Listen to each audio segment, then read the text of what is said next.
আসসালামু আলাইকুম বন্ধুরা, আশা করি সবাই ভালো আছেন, ভালো থাকুন।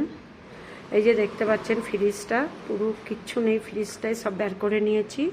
তো আমি দেশে চলে যাব, তাই জন্য ফ্রিজটা পরিষ্কার করা হচ্ছে। এই ওপরটাই পরিষ্কার করা হয়ে গেছে। তো এখানে কিছু সিমের দানা আছে আর দুধের প্যাকেটটা হালকা রেখে দিয়েছি। ওপরটা পরিষ্কার হয়ে গেছে। এই যে বউলে পানিটা নিয়েছে, এই পানিটা দিয়ে পরিষ্কার করা হচ্ছে। তো এইটাও হবে পরিষ্কার।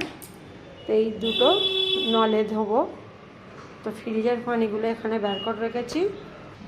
তো এখানে ফ্রিজে যত সবজি ছিল সব বের করে নিয়েছি। পটল, বিন কড়াই, মটরশুঁটি সব আছে। এই যে গাজর, টমেটোর, অনেক টমেটোর আছে, ধনে পাতা, পুদিনা সব আছে। এতে নিকা হচ্ছে, পুঁই শাক আছে, কারি পাতা আছে, তরুলি আছে এখানে। এই যে তরুলি, শসা, পালং শাক, এত কিছু ছিল ফ্রিজে। ওখানে আলু পেঁয়াজ আছে। তো আমি 3-4 দিনের মধ্যে চলে যাব দেশে, কলকাতায়। তো আমি আছি ব্যাঙ্গালোর।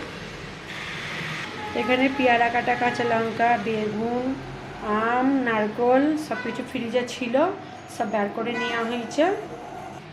বাদা মাছটা বরফ হয়ে গেছিলো, ভিজু দেওয়া হয়েছে, রান্না করব। বাংলা মাছ দুটো ছিল, বের করে নিয়েছি।